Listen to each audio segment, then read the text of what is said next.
everybody. It's the New Year's Day. Not New Year's Day, New Year's Eve actually.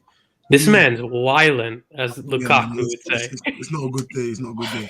Anyways, New Year's Day is tomorrow. We play Man City. Before we get into it, how you guys doing?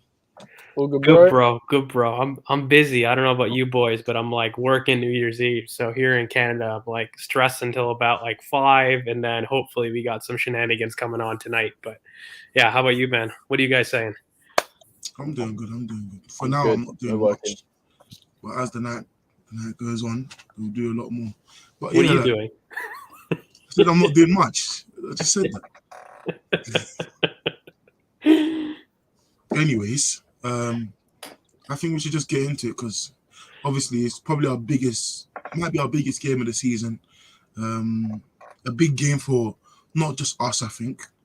A big game for other teams as well. Just for the remaining games, I think the result here really impacts. Even though I think City will obviously win the league and I think they're the best team in the world, I think a result for us could really help, like Chelsea and Liverpool, especially just to keep it tight at the top and not make it clear that everyone's fighting for second. Because I think if we win and Liverpool don't beat Chelsea, if City win and Liverpool don't beat Chelsea, City could go like 12 points clearer than. I think it's I've said to you in group chats, the title race is over. Yeah, it is. As far as I'm concerned on the weekend. And I'm very rarely a negative person on these previews. It's really only when we face City and even Liverpool to an extent. I just think those two teams are just far outside the team's capabilities at this moment in time. I've said in other group chats, I think the title race is over. Basically, City claimed the throne as of this fixture. When you go 12 points clear, especially this Man City, who are just in lightning form. Pep was making a reference that this is maybe the best Arsenal side in form in several years. I'd argue this is one of his better City teams, period. When you look at the dominance that they're displaying this season, it's kind of scary, I'll be honest with you. And they're just going on their typical 10 to 15 game straight consecutive winning run. And so, you can look at shock results. Anything happens in football. But from my perspective, they basically seal the title this weekend, in my opinion, especially with what's happening with Chelsea, especially what's happening with Liverpool. AFCON, people missing. This January is huge for those teams. City doesn't get affected as much from these external factors. Chelsea, we already know they've got Reece James out. They've got, Chilwell out. That's two big thrusts in their team. Even if they were to get another transfer in, it won't be of the same quality. So Chelsea are struggling. Plus Lukaku news, that's a cloud on its own. Mm-hmm. And then you've got Liverpool, who are going to miss important fixtures in January without Mane and Salah, who are their main attacking threats. So it's looking kind of peak for competitiveness in the Premier League. I'm not going to lie. Yeah, I agree. I think City this season now, they're on a 9-win streak in the league. They're 9 in a row. Mm-hmm. I generally don't think what are they already 7 points ahead of Liverpool and Chelsea? Is it 7? Yeah. I generally don't. I don't think they drop any more than 12 points this season. 12 more points this season. 12 is the max I think they drop this season. They're so 8. Liverpool, they're 8 going now with Chelsea, and they're 9 with Liverpool. 9 with Liverpool. So that's what I mean. Liverpool have a game in hand to be. Liverpool have a game in hand. Okay, but I generally don't think City drop any more than 12 points the rest of this season. That's how good they are. They're just on that winning streak, and we've seen them do it time and time again. Like last season, they had a really bad start to the season, and then look at the run they went on. They're doing that exact same thing. So I just think the title race, as you said, George, is over. You look at Liverpool's team. The last 2 years, Liverpool's owners really haven't put their pockets in it, and they haven't actually made that team. They haven't put the depth in that team that City have done. So, you're looking at AFCON, they don't have players. They've got COVID, they've got injuries. Chelsea are decimated again with Chilwell and Reece James being their two pivotal players in that. The width was what was getting Chelsea wins at the end of the day. They were getting the goals and the assists. They don't have that anymore. Lukaku's coming out and throwing his toys out the pram. That is hilarious, by the way. I absolutely love that. Inject more of that, please. I hope that's involved in the Arsenal All or Nothing documentary. I would love a little segment on that. Fucking hilarious. So Chelsea are in the mud as well. Chelsea, I've never seen a player go that hard, though, lads. Look, I'm happy, though, for me. Huh? From my point of view, seeing that, I think we need more of players just to talk. Because I think in general, it's for me when I first saw it, I was like, this is a real American thing to do because it happens a lot in American sports. Like players are just like we see it with Kyrie Irving in the NBA. You just see them just come out and say, I don't want to play, or I want to go back, or I have an issue with this, and we just see so much more in American sports, like behind the scenes, with like even with podcasts and stuff like that. They just talk more, and I think it's shunned upon in England or in Europe to talk or to like reveal stuff in that you feel in football. I don't think he did it the best way or he's being portrayed in the best light, but I think talking out more is necessary. Even though this is bad, but I think it's a step.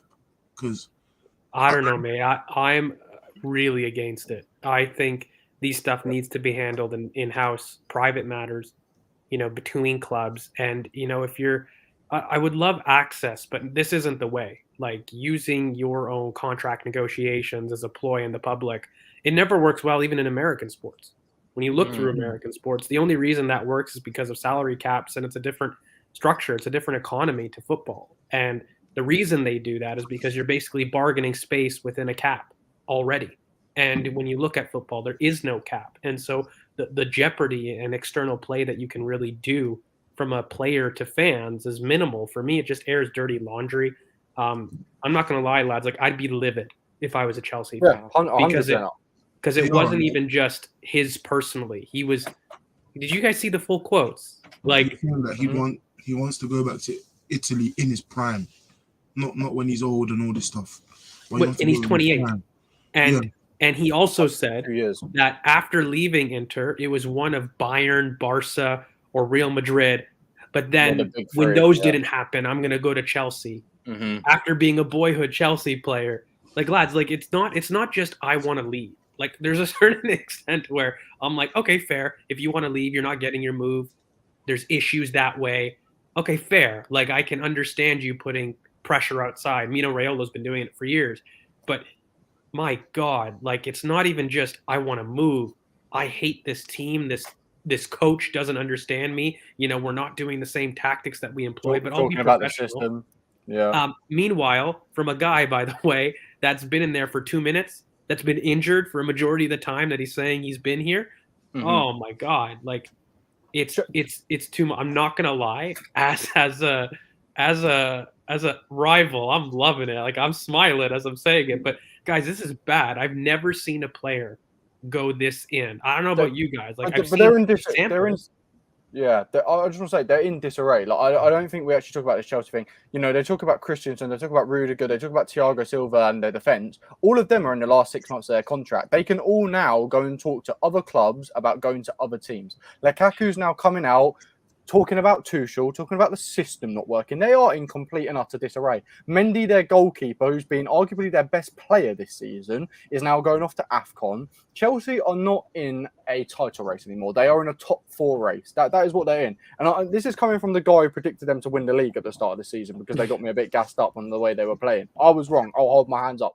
But they are now in a top 4 race. And at the moment, it's not looking like the mentality is very good in the club because, if your big money, £100 million striker is coming out talking all this shit, it's going to get a few players rolled up. If your leaders of Thiago Silva, who's their captain, Rudiger, who's like one of the biggest leaders in their dressing room, one of their biggest impact players, and Christensen are all not signing a deal. Christensen as well has been talking about signing a deal for the last year, and he's been pissing around with their board, kept on saying, I'm going to sign it, and he's playing chicken with them. They're not just being taken seriously. Imagine that. Imagine just winning the Champions League and your players are acting like that towards you. What does that say about your club? But that's what I mean. Like, there's no respect. And when I talk about legacy in terms of teams, and, everyone thinks I'm taking a slight at Chelsea. And okay, fair enough, hands up. Maybe I am a bit, but I'm not. Like, I'm speaking facts because what major player from the big teams has acted this way? And you can't talk about success. It's not what motivates and drives players. And this is why I always push back on people's ability to compete. When you talk about transfer targets, you talk about clubs and desirability projects and things like this. Instant success or recent success means nothing. Guys, they just won the Champions League. They really had 4 or 5 games of poor form. Let's really put this into context, right? And Lukaku is doing this off the back of not contributing. He's been injured. The man isn't like contributing and being like, oh, I'm doing my part, scoring 10, 15 goals in the league, carrying this through, and it's still shit Well, tactics. it's convenient that he won man of the match, then did this. Like he didn't do it when he was injured or No, anything. he released it after his man of the match. Yeah, he did it 3 before. weeks He ago did it when he was before, not in. Yeah. It's even worse. Like, you're away saying, this is shit, but I'm injured, I'm not playing. Because these quotes were done 3 weeks ago, guys. Like, make no mistake, it wasn't now. They got released now. But they were done previously. Apparently, his team didn't even know he was doing all of this either. They didn't know he was going to do yeah, this. Chelsea, full thing. And no offense, Lukaku has this much ego. I'm sorry. Well, But here on he's BoP, always kind of like spoke out or spoke against stuff. He's done it all throughout his career, mate. But yeah, for he me, did it in United versus, I think they played Sevilla. mate, he did it back at Chelsea. Mate, Yeah, he he did it did. back He at was always Chelsea. done But he didn't touch the Champions League medal because he didn't earn it, and he was making big interviews. I'm like, mate, you're 18. You haven't proven anything. Can you relax? Like he specifically has done this all throughout his career, so it's not out of character for him, but for I've never seen a player go this in. I'll be honest, guys. He disrespected the coach. He's disrespected the entire club, a club he's grew up at, by the way. Not just played here for a little bit. It's not like a Brazilian that's come. They picked him from Belgium, and they took care of him. It's his boyhood club for all intents and purposes. Do you think he gets dropped now? I don't see how you can't.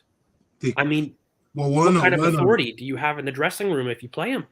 Werner just came back from COVID, so I'm not sure he can drop him. Havertz. He had COVID as well. He's back though, isn't he? I'll check, but yeah, Havertz is back. He played Pulisic striker the other day because Havertz wasn't there.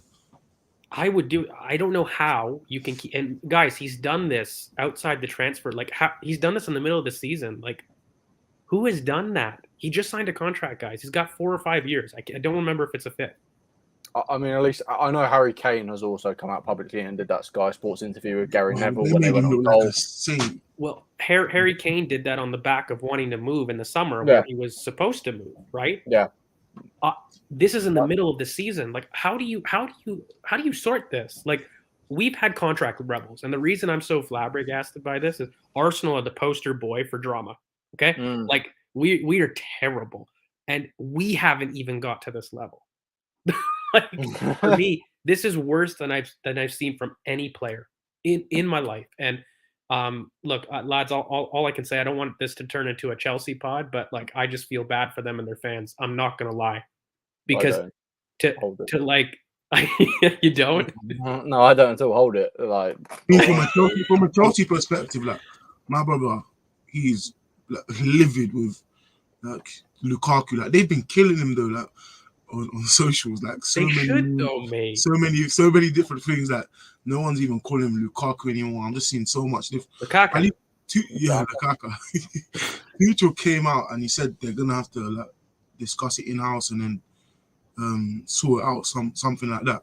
Like they should do it in house because he didn't. I just hate that your predictions of third have taken a massive change, and no one could have predicted shit like this. But this is the stuff that ends seasons. Make no mistake, like it's not a title race anymore. But if we look at Chelsea's contention. If we look at Chelsea's history as well, who have they picked over the manager or the player? They've always picked the player power. But mate, this is why legacy matters. So the manager is lucky Tuchel did win the Champions League, but I tell you what, if this carries on and there's more like this, I won't be surprised if he gets sacked. Mate, we said it back. Tuchel even want him though. Tuchel even want him. That's the issue here. Like Marina, it was clear Marina signed him because Tuchel was very, very, very clear he wanted Haaland, and it was very clear why. Because Haaland more suited to the role he gave Havertz. That's not what he wanted Lukaku to do, even though Haaland technically isn't that good. But Chris, do you know how bad this is? That he has vocalized Inter are the only club he would like. And it's isolated the market. And Inter fans have said, we don't want you. Yeah, because they're still doing well without him. Of course. So do you know what he's done? Like the fool, the absolute fool has said, I only love one team. So there's no market for him. Who is going to pay for Lukaku? 28, 29-year-old Lukaku. Okay. Just been bought for 100 mil. Yeah, just went for 100 mil. Who's going to pay for that when he's actively said, I'm only wanting to go to Inter? And so Inter are like, okay, cool, we'll give you 40 mil. Why would you give them high amounts? They all know the situation. So it's peak, lads. It's honestly peak. And when you look at their fixture list, what they've got: Liverpool, They've got a tough Spurs top 3 10. times. Liverpool, Spurs. They've got don't they have? They have Brighton. another big boy, don't they? They have And another Brighton. big boy. They've got. That's not, I'll the big check. boy, that's not the big boy I was thinking of. So they've got Liverpool. No, they've got Man City. They've got Liverpool, then Man They got City City, away. don't they? Then they've got Tottenham at home. And in the mix of all of that, they've also got Tottenham home and away as well in the cup. Yeah. That is. Then they have Club Yeah, World so their Cup. exact schedule, just for people, because we're going off the top of our heads, hashtag Christmas and New Year's, but Liverpool, Tottenham, they got Chesterfield in the FA Cup, but then Tottenham again, City, Tottenham. So in the space of their January, it's Tottenham 3 times, Liverpool, and City. Without Edouard and then they have Club World Cup at the start of Feb, and then they have Brighton, Arsenal postponed, so they have to be moved. Which were moved, right? It's honestly. Then they have Champions League. It's mad. Look, I don't want to turn it into a Chelsea because we've done all this time. We haven't talked about City, but all I'm going to say is I do feel bad. I do. I'm not going to lie, because for me, the reason I feel bad is not because I feel bad for Chelsea, because I really find their fans annoying. But really what I feel sad for is that players, he's now set the precedent that players are going to do this now. To me, I am a fan of the decorum. You know, I've experienced American sports. I do it all the time. But for me, I like a certain class for people to hold things behind closed doors all the time, whether it's my club, other clubs, because I know if the shoe's on my foot, I'm not talking like ha ha ha and going banter. I'm like, this is no. I did when I said like I wanted more BTS. I didn't mean like Lukaku or a player coming out saying they love one club and no. You mean more footage, which is fair. Yeah, like I think we need to see more stuff like what Ben Foster does, stuff like that. Of course, like yeah. And Ben Foster's a really good way or a good example of showing like a modern approach to like player and media, you know. Yeah. But this, I just got to say, like this is horrific. I don't know, and it's not even people advising him because he did it behind the back of his reps. Like this is all Lukaku. Like, and the killer is he's acting like Michael Jordan, and he's not. Yeah, Michael Jordan did do like what you just get a report up, do an interview behind closed doors, then release it. Yeah. But anyways, I think obviously the Lukaku news is big news, especially in man of the match last 2 games for Chelsea. Then does this, but we have they play on Sunday. We have a game tomorrow. Man City have, I think it's 17 goals in the last 3 games. They won their lot. They won their last 9 league games. Last time they lost was before they won all 7 league games in December. Like, well, what do you think of Man City? I think they're the best team in the world, especially on form. And is that in a debate though? No, I don't think it's close, really. Like I and especially I'll be honest with you. I think we even said it in the summer though, lads. Like the big teams have really had a fall from grace. Like in general, when you look at it, it's really only Bayern that have really sustained, and of course the Premier League big boys, right? Yeah. But look, I think we're facing. I said it earlier in the preview. We're facing one of the better City teams, period, in my opinion. The level of control that I'm seeing from this City team, I felt that the Centurions had more attacking potential but less control, and I felt this team has taken another step up in controlling that middle third, and they're a lot more depressing to face. Like when you I think this team is more technical but worse to watch than the Centurions. The Centurions, you'd want to watch them because they still have more creativity involved with and them. more pace and power in that team. But and there was a lot more fluidity in the front line. In my opinion. Team just keep the ball 70-80% possession against everybody. And look, there's ways for me to beat it. I'll be honest with you. I don't think anybody that plays City knows you have to go toe-to-toe to them in a sense, but you have to do so in the middle third. And you have to take your chances. And yeah, you do, but you have to be quick and vertical in your passing. And when you have a team like ours, who, by the way, aren't technically able to match City, it leaves you with only one option, and that's transitions. Yeah.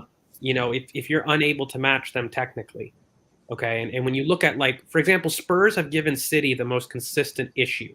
Liverpool have had some issues in the past, but really when you look at it, Spurs have had the template for beating City across multiple super teams. And when you look at their model, I hate giving them praise because it just gives me a bad taste in my mouth, but like, their transitions, that's what they are. That's what Spurs are at their best, is transitions. And what you really need to do is, especially on this City team, is you're not going to get the ball, and so you can't gain possession. You're not going to be doing build up. We're not going to see the Ramsdale 2-4-4 or the 3-2-5. Like, we're not going to see us do that. Or rather, if we try to, we've seen what happens. We get 5-0 in our face. That's not the way to approach the game. In my opinion, when you look at it, even Palace, like, you're mentioning Palace, sure, but like, they're a B-Tech version of Spurs. Wolves and Spurs are the ones that have beat them the most in the past 3 years. But when you look at those teams, Chris, like, what is it? It's transitions. It is beating them in space. And so when you look at our team, who is our transition threat? For me, Emile Smith-Rowe and Martinelli are absolute musts to even begin a chance of talking about a positive result. We're talking a draw here, by the way, not even close to a win, because I'm sorry, guys, this is the most negative I'll be really on previews, is we simply don't have the team to face this. You add another midfield presence in there that can receive under pressure. You add another person up top that's reliable in tight spaces, because right now we've only got Bukayo. It's really quite simple to stave off Arsenal. I'll be honest at this point. You shut off Bukayo Saka, and you basically shut off Thomas Partey, and you let everyone else have the ball. Then there's a good chance that you can pick us apart. And it isn't a team that really I have much weaknesses for, except through the middle. I think there's space at Rodri. I think there's space in behind Gundogan. And when you play those passes, who I'm looking at is Emile Smith-Rowe and Martinelli. I'm looking at people that can receive in tight spaces on the half turn, people actually, who have given Rodri a difficult time. I'm talking about Emile Smith-Rowe. Somebody who can receive under pressure and burst past that first line of pressure. Because if you can sustain that, there is space in the middle third. That's really where a lot of their space is going to be, right? Because they do attack through the sides. They have a lot of wide overloads, and they have tons of control. But there is space between Gundogan and Rodri. And it's the only space that you're going to have. I think Kyle Walker's back, so their transition control's back. With Kyle Walker, I really, really, really hope he starts on the bench. Obviously, he hasn't played since the 4th of December. And so obviously there's been an issue. He's had COVID and maybe an injury as well. But I know for a fact he had COVID for some time. He won't. I really, really hope he's just not fully fit. And even if he does play, he's not fully fit. He's a freak. When you look at him, the way he's been able to do transition control and his fitness just in general, look, I'm sure he'll be off the pace. There'll be a little bit of match sharpness, but Kyle Walker was never using his technique in addition to his physicality. That's why he's shunned upon. Yeah. In this team, when this team is by far the best technical team in the world, by far, and he's not close, and then you have someone starting every single game who technically wouldn't get into. He is City's most important player, mate. Like, people don't realize how underrated Kyle Walker is to that City team. He is a one-man transition control. He's phenomenal. It's the same thing we spoke about a couple of weeks back with the movement, where it's just not appreciated because he's not on the ball. Yeah. But what he does off the ball can't be replicated by Cancelo, Zinchenko, Stones, whoever they want to put a right back or left back. They can't replicate what he does in transition. And they're very, very susceptible in transition because they play him inside to help Rodri. Because Rodri there's no chance to help Rodri, but also, mate, to throw another body forward. Because they feel as though with Kyle Walker, he's the Conte-esque of transition controls, where he does multiple people's roles, so they can afford to outnumber, and they'll never leave Rodri on his own. So it's essentially somebody that's very easily able to control every part of the game. So for me, he's a huge addition back, massive to the way City play. Cancelo's back. Look, even if Rodri's got a niggle and they put in Fernandinho, That's also somebody that hasn't needed his pace in a while. In fact, I would actually fear Fernandinho more. I feel that there's more to get at with Rodri, despite him having really great form this season. I feel Emile Smith-Rowe can get away a lot more than he can from Rodri. Rodri's got a little bit more off the ball than him, and in fact, they give him a little bit more security for me. Sorry? You mean Rodri has less than Fernandinho off the ball? Yes. Yeah, for me, obviously, the real way, like, Spurs have shown it when you're at home against them. Son is always their best player versus City.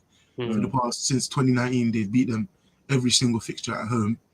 So Spurs are the real showcasing of how to beat City at home. I think Martinelli will be important. I need Emile to start for me. If he doesn't, then I'm just going to be very worried that we lose at the Emirates. Well, I'm very right anyways, I think without basically Oba, and he's off at AFCON, you're looking at who's captain. Laka starts for me 100%. in this game. And in fact, I would probably want him. I don't know. It would be a toss-up between him and Nketiah at this point. And for me, at home, Laka is a lot better in his technical security. We've seen it. I say it tons of times on the stream. Laka at home is a different player than Laka away. But Laka at home has some technical security. He can drop in. You need Emile Smith-Rowe. Emile Smith-Rowe is going to be the most important player along with Martinelli with the off-the-ball movement in transitions. Those two are our best transitions. And Bukayo Saka is undroppable. So for me, that's the front line, lads. Like Lacazette, ESR in the hole, Martinelli and Saka. And it's just, people are going to say, George, there's your Odegaard agenda. It's not a game for him. When you look at transitions, what's the one thing that Odegaard struggles in? Transitions. We're not looking to dominate possession. This just isn't a game. There's not even looking to. We can't. We wouldn't be able to. Like, even if we wanted to, and we wanted to put Odegaard, we're not at the level as a team to do so. So for me, it's just, I don't know why we would do it. I also think with the games coming up, lads, there needs to be rotation. I'm not a fan of having Emile Smith-Rowe and Odegaard, continuing to play in these games. Regardless, one of them needs a break. And I'd much rather Odegaard for Liverpool, I'll be honest, because that's a team where I see us being able to dominate possession more than City. And if you're making a ploy, which one of the two, we can't keep doing it. So, I'm definitely not starting Odegaard in this game. We need transition. We need pace and half-turn drive. That's what we really, really need. So that's the front four for me. And look, Ainsley Maitland-Niles, he's back. I know there's issues with him in Roma. I will always want him. I will always say that in a preview because I just want to see it once, lads. I want to see it once, the rotations of that boy wide right, okay, and Bukayo on the inside with Partey supporting. I just want to see it once. That's all. Just appease me, okay, one time. But probably we're looking at Chambers because he's back. I honestly think Cedric is he's so scarred. There's no way. The last Cedric appearances have been, I don't know, what's the right word? Dog poo. Well, Tomiyasu has been pictured in the car, like on the way to training ground. So Tomiyasu could play. You think? I don't know because he trained. Did he train? He was pictured in his car outside training. Outside training ground. He was pictured outside his training ground in the car. So maybe they've done that on purpose. There is no training ground pictures of him, but that could 100% be on purpose by Arsenal. You never know, and it is that weird one, right? Because I don't know when they got their COVID test, but it is at minimum 7 days, right? 7 days, we found out about it Saturday. Well, everyone else they named is back. So Ainsley's back, Chambers is back, Cedric is back. He just didn't say anything about Tomiyasu.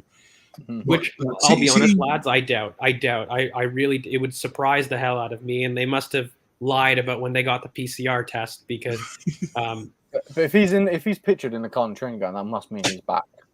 That must mean. I don't know. He doesn't have COVID. Yeah, he might not be fit. Exactly. He might not be fit enough to play the game. Who knows? That's you'd have to assess him for that. But that at least means that he's negative for COVID, so he is able to play that game. They could, and I mean, he could also be there to take his PCR test, lads, like you do. That they do that at the medical centers. So regardless, I honestly don't think that's yay or nay. You'd have to see him on the pitch. I hope he plays. I think those will be key. especially if you're going to play a transition game. City never lose on possession. The closest they got to losing on possession was Liverpool, the 2-2. City still won, but it was like 52-48. That was the Chris, closest. I wouldn't even want to do that. Like if I'm really looking at City, right, and I'm looking at how can I hurt this team, it's through the middle, and that's where the space is, and they have too many players when they flood the first press. So you're not going to do it through possession. You have to go through the thirds quickly, and that's where the space is. The space is in behind, and in order to do that, if they get balls or men behind the ball, it's over, which they're very good at. So for me, possession's never even the way to do it, period. I think looking at it, Holding cannot start. Absolutely not. If anybody wants to look at him, just rewatch Sterling. If he gets out-headed by Sterling again, he plays. He's such a weird player because I will shave off his new hairline, I'll tell you that. He's such a weird player because there's only a specific type of player that he really, really performs against. And if they don't have that, he should just never play. Yeah. Like when you have your Diego Costas of the world, like even say they compare him like a Vlahovic, someone who wants the battle, like he would thrive so much. But if you put like a little Sterling or Bernardo Silva roaming around the pitch around him, he'll get lost and he'll look for someone to hit and he'll just hit the wrong guy, or he just won't go out for headers. Like he's a very weird player. So yeah, I really hope Tommy is back just so we have White Gabriel. So say he's not back. Let's play that card because I think it's easy. Like the word, I hate always whenever we do these injury things, I'd rather we just discuss the worst case because it's like, oh, best case we're gonna have our first choice. No shit. Like there's not a lot. Sorry, excuse the language. There's not a lot of like analysis in there. But I mean, what do you guys think? Is this Arteta's willing to play Ainsley? No, but he's not though. That's the thing. I don't think he is because he's so close to Roma. Yeah, if we're generally going worst case, it is going to be Holding in the middle and it's going to be Ben Wright on the right again. That's what's going to happen. Let's be honest. If Tomiyasu isn't back, that's what happens. I genuinely don't know if that's going to be the case, only because it's City. And the reason I say that is because, when was the last time we had Holding guys in the lineup? So you think we would play Cedric or Chambers ahead of Holding? Chambers, I think. I think he's been scarred by Cedric. Yeah, but as Chambers not been scarred, remember when he played against Brentford, he hasn't been seen a day of light again. But he's played poor, but Cedric has been directly responsible for a penalty, and you could see him coaching him throughout the entirety of the game. The Brentford game. When has Chambers played? Has he played a minute since the Brentford game? He hasn't. And that's how bad he played. That was like against, what Arteta last season with Holding against City. After he done so badly, he dropped him for like 3 months. You know how I put it, Willow? You've got two shit sandwiches. Who has the better sample over 2 years of being decent? That's essentially the goal because all have their faults. All are slightly different. The time they both started was Man City. But also, mate, like Cedric started that game too, and he was horrendous. Yeah, all three of them started versus Man City, that 5-0. That's the last time. Yeah, like Chambers and Holding started. It's unfortunate, lads, but that's what it is. And you know what? I would rather have weakness out wide than central, especially versus City. Like when you look at what City's primary aims are, is they attack through the wings, but they're always looking for that cutback. I need White in the center. I need White to actually get us out too. If we have an opportunity to step out, it's going to be through the central. Like we said, there's space centrally after that first press. So for me, maximize the people in the center. Get your Granit Xhaka, your Partey, your Gabriel White, the typical that we know, the box, and work around that. If you've got weaknesses outside, it's very easy to crash the middle and suffocate space. I'd always rather have weakness in the wings because it's farther from goal. Very simply as a coach. So for me, if you're going to have to play the worst player, do it on the wings, never centrally. But hey, that's my opinion. So I think we go Chambers. But we'd all go with the same lineup and put Emil instead of Odegaard in the 10 just to maximize transitions. 100%. But from a City point of view, what do you think they're going to do? How do you think they're going to line up? I genuinely think everyone's back. I know people are worried about Rodri. I think people are looking at that. I think everyone's back, mate. Like their strongest 11, they're going to play. So what is that? I think Walker, Cancelo, Rodri, Ruben Diaz, John Stones, Gundogan, Kevin De Bruyne, Bernardo Silva, Foden, Grealish. I don't know. They rested Mahrez, didn't they, last game? I don't think Mahrez will start for us. For me, Bernardo Silva's been too good this season. Bernardo Silva still starts. So Bernardo Silva and Mahrez don't equate. He'll be between Kevin De Bruyne, who always kills us, and Mahrez. Because there's one person on that right side that's got space, right? Yeah, Cancelo has declared himself fit, so he's fine. Yeah, he'll be there. De Bruyne, I haven't seen any pictures of him or any news about him, which is weird. And Rodri the same. I think they'll both probably be there because De Bruyne is always somehow magically fit for the game. He is, even if he kills us every bloody time. He's always fit. Yeah. The passing cross merchant becomes the absolute pile driver of shots whenever he faces us. Top corner bins. Bookmark it now. 15th minute. Fucking Belgian Kevin De Bruyne is marketing it. Top right corner. From outside the box. Who's conceded the most shots from outside the box? Of course, 35 yards out, Willow. He's going to look up a worldie. But we don't have Bernd Leno anymore. We have Big Dick Aaron Ramsdale. And that guy That's what happened. My guy's making the saves. The adjectives there were just so random. Yeah, but for me, you know what's worse? Ramsdale will spill it too. I hope not. It's his one weakness. He said it himself though. He said it himself. He can't concentrate. He needs something. He starts singing with the fans, or he starts looking around the stadium. He said he can't concentrate on one thing. He's a bit of a for 90 minutes. He said he couldn't even do it in exams or revision. He struggles. Anyways, I think that obviously Bernardo is going to start. Probably Foden. I think Bernardo will play Bernardo false nine, De Bruyne in midfield, and then Mahrez. No, Sterling actually, because Sterling always does well against us as well. So the front three will be Foden, Bernardo, Sterling. No Grealish. I think Grealish will be on the bench. Play. One of them is going to be on the bench because he had that disciplinary issue with them. And they both sat on the bench last time. I think they're going to want to suffocate, mate. Like, I think that's the only way. He knows that. Mikel knows the only way to get through him is transition. So I think he puts all the ball to feet players that he can. Oh, you think he wants to really keep the ball against us rather than blitz us? Well, because he does respect us. The one thing I say is I always learn so much in these City games. And I know people are like, well, George, how does he respect you when he pams you each time? Well, when you look at the way that he sets up, City constantly suffocate the ball and they play how they're going to play 3 months later whenever they face Arsenal. When you think about it, look at all those games. And they've been immense, like, tactical battles for at least, look, I know they score early and I know everyone's like, oh, well, it doesn't work, does it? But when you look at it, the first 15 minutes of each of those games, we play very, very well. And he's worried. And they look for a deadlock. And we just don't have the mentality to continue to play our game. But in reality, he always plays maximum ball to feet players to start. And he'll add a Mahrez or he'll add a Sterling when he can if things are tight. That's normally what he does. When he really respects teams, he packs them with ball to feet. So I don't know. That's what I see. I see the ball to feet trio up top. Oh, Foden, Grealish, Bernardo. Yeah. And then fullbacks, Walker and Cancelo. Mm-hmm. And again, De Bruyne and then Rodri. If not Rodri, Fernandinho. But yeah, Diaz.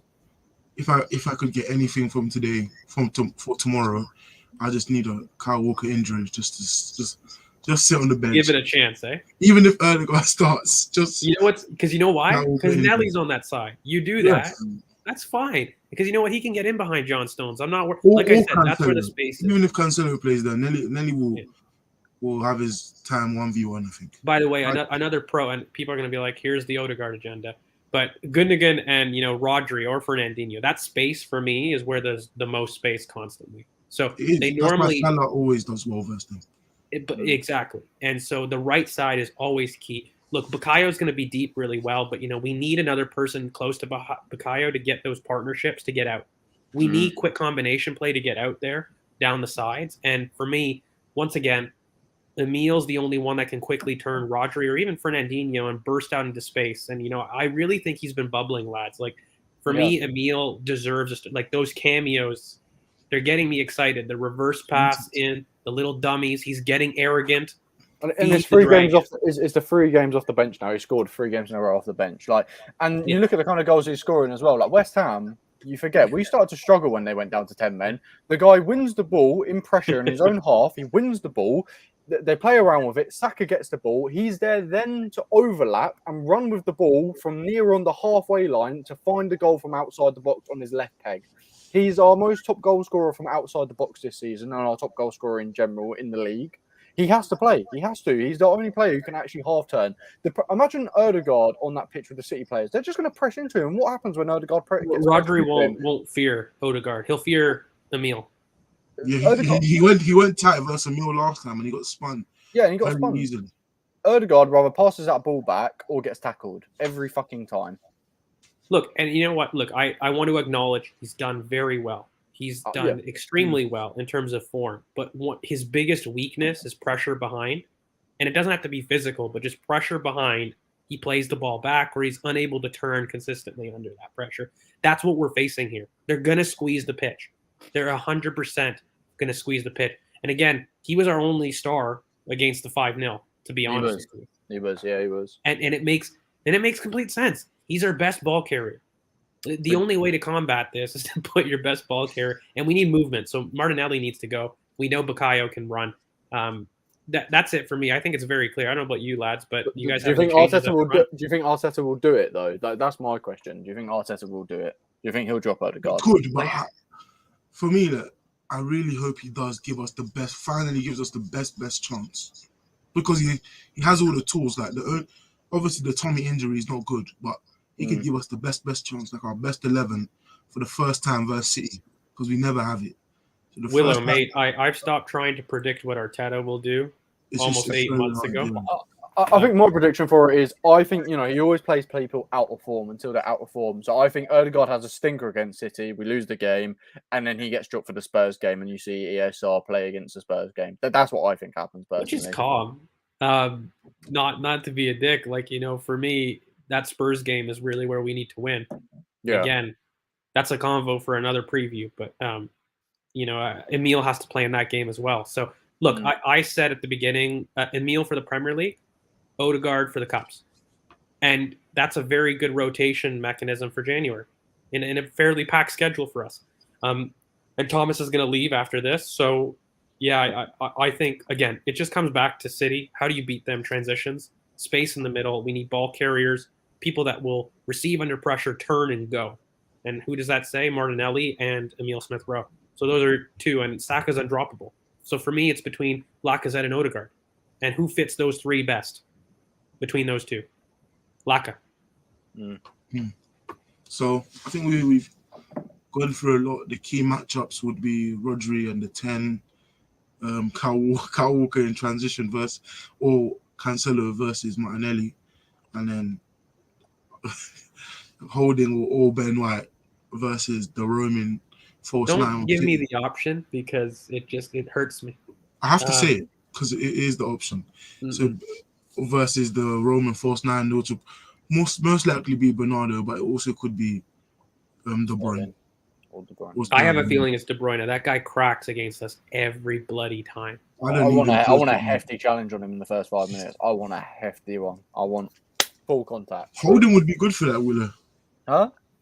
And then we sub him off after the first 5 minutes. After he gets the yellow card for it, we just sub him off. Don't you put that in the universe. Everybody in the comments start knocking on your wood for whatever test that you're doing. You put the bird 30 yard, the 15th minute in the universe. Yeah, why are you putting that into? I don't remember. No such thing. Playback. I remember no such thing. So I think we should just go into predictions. I'll go last. What are you guys' predictions before I say Z and Karens? Look, I hate acting like this because I'm such an optimist at heart. In fact, I get shit on Twitter for being too optimistic. But yeah, this preview for me is tough to do because I think we're just miles apart. The one thing I'm going to preface this by saying is this game doesn't decide anything. Please stop being idiots and lunacy on the timeline. It's about consistency outside the top 6. So this stuff doesn't bother me. You never want to have a free hit, and I'm going to say that. No big team has a free hit. But at the same token, you're not going to exaggerate the spoils if you win or if you lose on any one game. So all in that done. 3-1 loss. Unfortunately, I think we will get a goal. It'll probably be pretty peak. I'm not going to lie. I think we lose 3-0 in the first half, and he calls off you the think it's dogs. gonna be a consolation? Yeah, for sure. I don't think it'll be tight. I'll be honest with you. I think it's 3-0 by half. And Pep never goes big on Mikel. Or rarely. He did last time 5-0. But in all, he calls them off for the most part, and I see that I might happening. leave the stadium. 3-0 halftime. I don't think I'll be able to handle that on first day of the year. But what's your prediction, Willow? Well, the thing is, we haven't scored against City in about since 2019 in the league. We haven't scored against City since 2019. So I just don't think we unless if I see Smith Rowe, I generally have a bit of hope. I generally think we could sneak a 1-0 or 2-1. Even as a sub, mate, I think he comes on, he scores. I'm not going to go as a sub. But I think if Smith Rowe starts, I generally think we could get a result out of City. And Tomiyasu starts. If them if we've got a full team, we get a result. No. I'm getting onto it, George. Don't worry. But I don't think that does happen. So I'm going 3-0 City. I generally, it's bad, I know, but it's just they're the best team in the world at the end of the day. Look at their. It's not even a slight. They're for me far and away the best team in the world. It isn't close for me. Like obviously with Man City, like I've been saying for a minute, they are the best team in the world. The best central overloads, best rotations. All this stuff, but I've had a weird feeling for the long time. The same feeling I had for Everton, and I don't get why you're smiling. You know it. I've been saying to you that. I know. I've been waiting for you to say it now. After we and you agreed that this preview. I know, but you said it doesn't make sense. But it doesn't make sense. But all logic points to an absolute drubbing from City. But I think we're going to win 2-1. Come on, I love that. I think we're going to win 2-1. And it's weird though because all logic points to like an absolute, like ruin our home record, ruin our home goal difference, bring our goal difference back down. But I think we might win 2-1. And if we don't win 2-1, I think we're going to get peppered. But it is what it is. We win 2-1 and then people prop me, we lose, and then people say I'm an idiot. So it is what it is. Curran went for a 2-0 City and Z went for 1-1. So we haven't talked about Airport Albert being on the sidelines. Well, we don't have no Arteta. Yeah, Arteta has barking demand. So will he take? Will Pep do that though? Will he give him a bit of leeway against Airport Albert? Look, I do think actually, I'll be honest with you, that is going to be a factor. I don't want to be like that, but this team does rely on Mikel's urgency throughout the game, and Albert is not the same personality. And he'll have similar look. It's not a tactical issue, but there's times when this team needs a yelling and to push up and to step. And you always get the yelling and the random call-overs in the middle of the game on the touchline. Every single game, Tomiyasu, Saka, Martinelli, they always get called over for talking to us on the timeline. When's the timeline? On the touchline.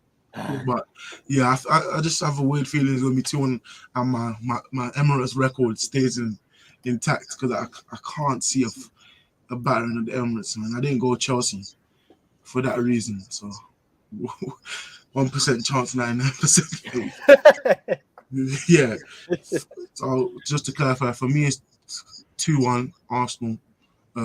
George is 3-1 Manchester City. Willow is 3-0. Curran is 2-0 and Z is a 1-1 draw. Go on, George. You do your thing. Yeah, boys. So big happy New Year's, lads. We're not going to see you till the new year 2022. Make sure that you like, comment, subscribe. You hit the bell for notifications. Like I said, we've got a lot of new content pushing. New Year is going to bring some new us in a sense. We're going to try to improve the animations, give you some more content, definitely bring you some tactical stuff. And of course, transfer window, lads, it opens, no? So we're going to have those spaces. Tomorrow.